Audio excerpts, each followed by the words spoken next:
আসসালামু আলাইকুম। Traditional fishing এর পক্ষ থেকে শৌখিন মৎস্য শিকারী ভাইদের স্বাগতম। ভিউয়ার্স, আশা করি আপনারা সকলে ভালো আছেন। আপনারা জানেন ইতিমধ্যে সারা বাংলাদেশে টুকটাক বন্যা হয়ে গেছে। বেশ কিছু অঞ্চলে ভারী বন্যা হয়ে গেছে, যেমন সিলেট অঞ্চলে ভারী বন্যা হয়েছে। আপনাদের কুড়িগ্রাম, রৌমারী এই সাইডেও অনেক ভালো ভারী বন্যা হয়েছে। দেখতে পাচ্ছেন নদীটা একদম কানায় কানায় ভর্তি। নদীর এই পার এবং ওই পার কানায় কানায় ভর্তি। আর 1 ফিটের মতো পানি উঠলে নদীর উপরে উঠতে পারে। যাই হোক, পানি হয়তো এখন আর বাড়বে না, কারণ পানির যে কালার ছিল সেই কালার পরিবর্তন হয়ে আস্তে আস্তে পরিষ্কারের দিকে চলে আসছে। আজ প্রায় 4 দিন যাবৎ এই অবস্থায় পানি রয়েছে। পানি বাড়েও নাই, কমেও নাই। পানি শুধু যাইতেছে এবং পানিটা কিছুটা পরিষ্কার হয়ে আসছে। আপনারা যে পরিষ্কারটা দেখতে পাচ্ছেন, এই পরিষ্কারে মাছ টোপ খাবে। আমি আসলে এই পয়েন্টে আসছি, এটা আমার বাড়ির কাছে একটা পয়েন্ট। শেরপুর সদর পুলিশ লাইনের দক্ষিণ পাশে যে নদীটা মৃগী নদী রয়েছে, সেই নদীতে আসলে পানি দেখার জন্য আসছি। পানির কালারটা কেমন হয়েছে, এই নদীর কালার দেখে অন্যান্য নদীকে আসলে আমি নির্বাচন করি যে পানির কালারটা কেমন হতে পারে। তো পানির যে কালার হয়েছে মোটামুটি তাতে বসি খাওয়ার মতো সময় হয়ে আসছে। তো আপনাদের কাছে পার্শ্ববর্তী যদি কোনো নদী থাকে তাহলে অবশ্যই আপনারা বসতে পারেন। এখন বসি খাবে টুকটাক। পানির যে কালারটা আসছে এই কালারে বসি মাছ দেখবে এবং খাবেও।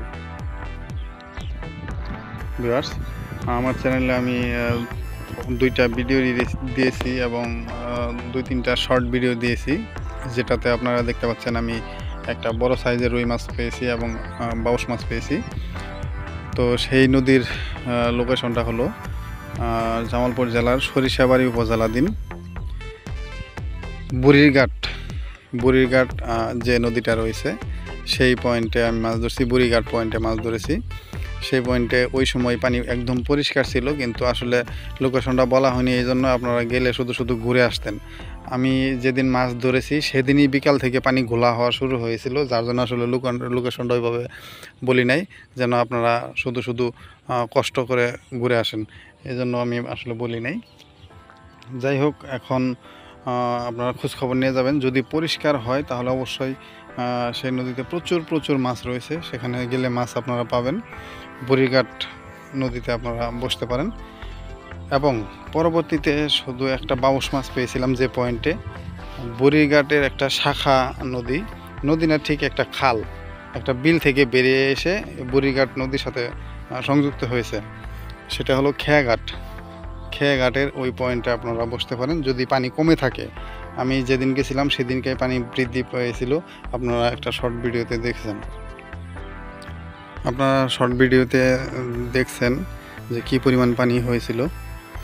যদি পানি এখনও ওই অবস্থায় থাকে তাহলে যায় কোনো লাভ নেই, কারণ বসার মতো কোনো স্পট পাবেন না, বসার মতো কোনো পয়েন্টই নেই, জায়গা নেই, কারণ সব জায়গায় পানি আর পানি। যদি পানি কমে থাকে তাহলে আপনারা খেয়াঘাট এবং বুড়িঘাট 2 জায়গাতেই বসতে পারেন। এবং কাছাকাছি যে পয়েন্টগুলো রয়েছে, যেমন বাঁশতলা আছে, আবার বুড়িঘাট 3 নদীর মোহনা রয়েছে, সেই পয়েন্টগুলোতেও আপনারা বসতে পারেন। আরেকটা বিষয় মাথায় রাখবেন, এখন যেহেতু স্রোত বেশি স্রোত থাকলে অবশ্যই আপনারা দূরে কোনো সময় থ্রো করবেন না। যতটা সম্ভব কাছে মাছকে টেনে নিয়ে এসে মাছ ধরবেন। মানে সর্বোচ্চ 25 থেকে 30 ফিটের মধ্যে আপনারা টোপটা রাখার চেষ্টা করবেন।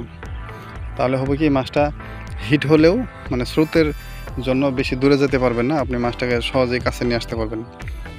আর এখন চার দিয়ে কোনো লাভ হবে না, চার দিবেন না।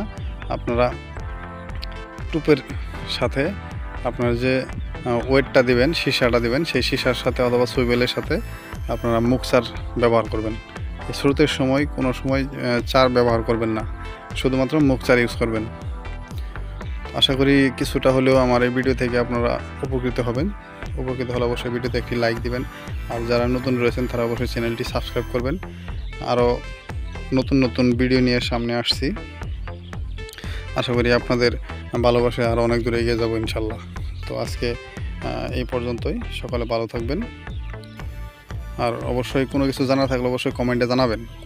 যে কোনো ধরনের প্রশ্ন যদি জানার থাকে অবশ্যই কমেন্টে জানাবেন। প্রত্যেকটা ভিডিওর ডেসক্রিপশন বক্সে আমার মোবাইল নাম্বার দেওয়া আছে, হোয়াটসঅ্যাপে আমার সাথে যোগাযোগ করতে পারেন।